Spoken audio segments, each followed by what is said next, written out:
ನಮಸ್ಕಾರ. ಪ್ರಜಾರಾಜ್ಯ ಕನ್ನಡ ನ್ಯೂಸ್ಗೆ ಸ್ವಾಗತ. ನಾನು ರಾಮಗೌಡ ಪಾಟೀಲ್. ಹುಕ್ಕೇರಿ ಬಸ್ ನಿಲ್ದಾಣದಲ್ಲಿ ಡಬ್ಬ ಅಂಗಡಿಗಳ ನಿರ್ಮಾಣ, ಅಧಿಕಾರಿಗಳ ಈ ನಡೆಗೆ ಮಾಜಿ ಸಂಸದ ರಮೇಶ್ ಕತ್ತಿ ಕೆಂಡಾಮಂಡಲ. ಅಪ್ಪನ ಆಜ್ಞೆಯಂತೆ ಯುವ ನಾಯಕ ಪೃಥ್ವಿ ಕತ್ತಿ ಬಸ್ ನಿಲ್ದಾಣದ ಒಳಾಂಗಣ ಮುಂಭಾಗದ ಡಬ್ಬ ಅಂಗಡಿಗಳ ವೀಕ್ಷಣೆ.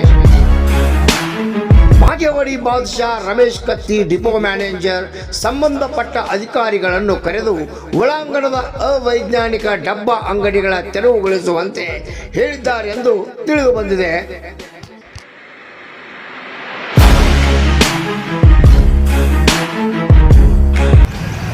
ಹುಕ್ಕೇರಿ ಬಸ್ ನಿಲ್ದಾಣದ ಒಳಗಡೆ ಈಗಾಗಲೇ ಈ ಡಬ್ಬ ಅಂಗಡಿಗಳ ನಿರ್ಮಾಣ ಮಾಡಿದ್ದಾರೆ ನೋಡ್ರಿ. ಇಲ್ಲಿ ಯಾರೇ ಈ ನೆಂಟರು ಬರಲಿ, ವೃದ್ಧರು ಬರಲಿ, ಚಿಕ್ಕ ಮಕ್ಕಳು ಬರಲಿ, ಅವ್ರು ಯಾರಾದರೂ ಕಾರಾಗಲಿ ಬೈಕ್ ಆಗಲಿ ನಿಲ್ಲಿಸುವಂಥ ಈ ಸ್ಥಳದಲ್ಲಿ ಈಗ ಡಬ್ಬ ಅಂಗಡಿಗಳ ನಿರ್ಮಾಣ ಮಾಡಿ ಇಲ್ಲಿ ಸಖತ್ತಾಗಿ ದುಡ್ಡು ಮಾಡ್ತಾ ಇದ್ದಾರೆ ನೋಡ್ರಿ ಅಧಿಕಾರಿಗಳು. ಒಂದು ಮಾತು ಕೇಳ್ತೀನಿ, ಯಾರು ಹೇಳೋರಿಲ್ಲ ಕೇಳೋರಿಲ್ಲ ಅಂತ ಇಲ್ಲಿ ಡಬ್ಬ ಅಂಗಡಿಗಳನ್ನು ನಿರ್ಮಾಣ ಮಾಡಿದ್ದೀವಿ. ಇನ್ನು ಯಾರು ಇಲ್ಲೇನು ಕೇಳಿದ್ರೆ ಮತ್ತೆ 3 ಮಾಡಬೇಕಂತ ಈಗ ರೋಡಿಗೆ ಹಚ್ಚಿ ಮತ್ತೆ 3 ಮಾಡ್ತಾಯಿದ್ದೀವಿ. ಇದ್ಯಾವ ನ್ಯಾಯ ರೀ? ಸಾರ್ವಜನಿಕರಿದ್ರೇ, ಪ್ರಯಾಣಿಕರಿದ್ರೇ ಬಸ್ ನಿಲ್ದಾಣ. ಬೇಕಾಬಿಟ್ಟು ಎಲ್ಲಿ ಬೇಕಾದಲ್ಲಿ ನಿಮಗೆ ಲಾಭ ಆಗಬೇಕಂತ ಎಲ್ಲಿ ಬೇಕಾದಲ್ಲಿ ಈ ಮಳಿಗೆಗಳನ್ನು ನಿರ್ಮಾಣ ಮಾಡೋದಲ್ಲ. ಪ್ರಯಾಣಿಕರಿಗೆ ಆಶ್ರಯ ಆಗುವಂಥ ಒಂದು ಶೆಡ್ ನಿರ್ಮಾಣ ಮಾಡಿರಿ. ಮಳೆಗಾಲ ಬಂತು, ಮಳೆಗಾಲದಲ್ಲಿ ನಿಲ್ತಾರೆ ಜನ. ಈಗಾಗಲೇ ಈ ಬಸ್ ನಿಲ್ದಾಣದಲ್ಲಿ ಸರಿಯಾಗಿ ಒಂದು ಆಸನಗಳ ಕೂಡ ವ್ಯವಸ್ಥೆ ಇಲ್ಲ.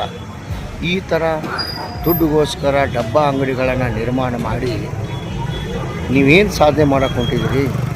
ಸಂಕೇಶ್ವರ ಬಸ್ ನಿಲ್ದಾಣದಲ್ಲಿ ನೋಡಿರಿ, ಫ್ರಂಟ್ಗೆ ಶೌಚಾಲಯ ಇದೆ, ಅದನ್ನು ಕ್ಲೀನಾಗಿ ಇಡ್ತಾರೆ.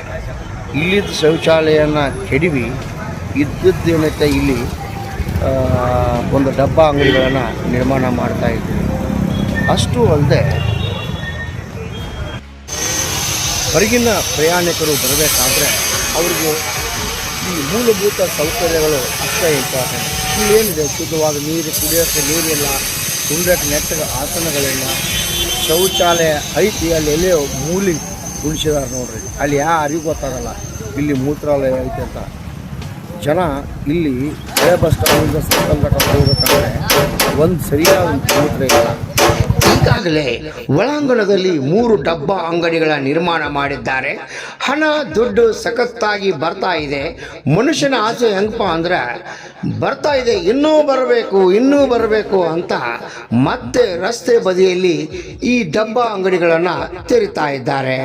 ಹಿಂಗಾದರೆ ಹೆಂಗೆ? ಕಾಣದ ಕೈಗಳು ಸಖತ್ತಾಗಿ ವರ್ಕ್ ಮಾಡ್ತಾ ಇದ್ದಾವೆ ನೋಡ್ರಿ.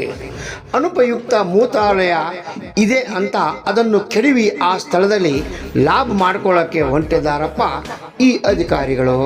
ನಿಲ್ದಾಣದ ಒಳಗಡೆ ಈಗಾಗಲೇ ಕಟ್ಟಿದ ಸುಸಜ್ಜಿತ ಮಳಿಗೆಗಳು ಇದ್ದು ಇನ್ನೂ ಹೆಚ್ಚು ಆದಾಯ ಅಂದರೆ ಟೆಂಡರ್ ಪಡೆದುಕೊಂಡವರಿಗೆ ಹೆಚ್ಚು ಲಾಭ ಮಾಡಿಕೊಳ್ಳಿ ಅಂತ ಈ ಡಬ್ಬ ಅಂಗಡಿಗಳ ನಿರ್ಮಾಣಕ್ಕೆ ಕೈ ಹಾಕಿದ್ದೀರಾ? ಇನ್ನೂ ಕಾಲ ಮಿಂಚಿಲ್ಲ, ಇನ್ನಾದರೂ ಎಚ್ಚೆತ್ತುಕೊಳ್ಳಿ. ಈ ಸಾರ್ವಜನಿಕರಿಗಾಗಿ, ಪ್ರಯಾಣಿಕರಿಗಾಗಿ ಈ ಒಳಾಂಗಣದಲ್ಲಿರುವ ಡಬ್ಬ ಅಂಗಡಿಗಳನ್ನು ತೆರವುಗೊಳಿಸಿ ಪ್ರಯಾಣಿಕರಿಗೆ ಅನುಕೂಲ ಮಾಡಿಕೊಡಿ ಅಂತ ಸ್ಥಳೀಯರ ಆಗ್ರಹ. ರಾಮಗೌಡ ಪಾಟೀಲ್, ಪ್ರಜಾರಾಜ್ಯ Kannada news, Hukkeri. ಹೆಸರಿಗಷ್ಟೇ hi-tech bus ನಿಲ್ದಾಣ, ಒಳಾಂಗಣ ಡಬ್ಬ ಅಂಗಡಿಗಳ ತಾಣ. ನಷ್ಟ ಆಗುತ್ತದೆ ಅಂತ ಶೌಚಾಲಯ ಕಟ್ಟಡ ನಿರ್ಮಾಣ ಮಾಡಿ ಅಲ್ಲಿ ಡಬ್ಬ ಅಂಗಡಿಗಳ ನಿರ್ಮಾಣ. ಜನಸಂದಣಿ, ಜನಸಂಚಾರ ದಟ್ಟಣೆ, ಟ್ರಾಫಿಕ್ ಸಮಸ್ಯೆ ಉದ್ಭವಿಸೋಕೆ ಈ ಡಬ್ಬ ಅಂಗಡಿಗಳೇ ಕಾರಣ. ಒಳಾಂಗಣ ಆವರಣದಲ್ಲಿ ಯಾಕೆ ನಿರ್ಮಾಣ ಮಾಡಬೇಕು? ಅದರಿಂದ ಬಸ್ ನಿಲ್ಲೋಕೆ ತೊಂದರೆ, ಪ್ರಯಾಣಿಕರಿಗೆ ತೊಂದರೆ ಆಗುತ್ತೆ ಅಂತ ಗೊತ್ತಿದ್ದರೂ ಡಬ್ಬ ಅಂಗಡಿಗಳ ನಿರ್ಮಾಣ ಮಾಡಿದ್ದಾರೆ. ಈಗ ಮತ್ತೆ ಮಾಡೋಕ್ಕೆ ನಿಂತಿದ್ದಾರೆ ನೋಡ್ರಿ. ಟೆಂಡರ್ ಹಣ ನಷ್ಟ ಲಾಭದಾಯಕ ಮಾಡೋಕ್ಕೆ ಟೆಂಡರ್ ಕರೆದು ಕಡಿಮೆ ಹಣದಲ್ಲಿ ನೀಡ್ತಾರೆ ಅವರು. ಅಂದರೆ ಉದಾಹರಣೆಗೆ 3,000ಗೆ ಟೆಂಡರ್ ಪಡೆದು ಆ ಒಂದು ಮಳಿಗೆಯಿಂದ 21,000ವರೆಗೆ ಹಣ ಗಳಿಸ್ತಾರೆ ನೋಡ್ರಪ್ಪ. ಸಂಸ್ಥೆ ಎಷ್ಟು ಲಾಭ ಆಗುತ್ತೆ ಇಲ್ಲಿ ಡಿಪೋ ಮ್ಯಾನೇಜರ್ ಹಾಗೂ ಕೆಲವು ಅಧಿಕಾರಿಗಳ ಕೈವಾಡ ಎದ್ದು ಕಾಣ್ತೈತಿ. ಅದು ಹೇಗಪ್ಪ ಅಂದರೆ ಡಬ್ಬ ಅಂಗಡಿಗಳನ್ನು ನಿರ್ಮಿಸಿ ಶಾಸಕ ಹಾಗೂ ಮಾಜಿ ಸಂಸದ ಒಪ್ಪಿಗೆ ಇದೆ ಅಂತ ಸುಳ್ಳು ಸುದ್ದಿ ಹಬ್ಬಿಸಿ ಪೋಸ್ಟ್ ಕೂಡ ಸೋಷಿಯಲ್ ಮೀಡಿಯಾಗಳಲ್ಲಿ ಹಾಕಲಾಗುತ್ತಿದ್ದಾರೆ. ಇಂಥವುಗಳಿಗೆ ರಿಂಗ್ ಮಾಸ್ಟರ್ ಬೇರೆಯೇ ಇದ್ದಾರೆ ನೋಡಿ. ಕಾಣದ ಕೈಗಳು ಕೆಲಸ ಮಾಡ್ತಿವೆ. ಒಂದು ಟೆಂಡರ್ ಆಗಬೇಕಾದ್ರೆ ಸರ್ಕಾರದ ನಿಯಮಗಳ ಪ್ರಕಾರ ಹ್ಯಾಂಡಿಕ್ಯಾಪ್ಟ್ ಆಗಲಿ, SC ST, ಜನರಲ್, ಕಡುಬಡವರು ಸ್ವಲ್ಪ ಉದ್ಧಾರ ಆಗಲಿ ಅಂತ ಅವರಿಗೆ ಕೊಡ್ತಾರೆ.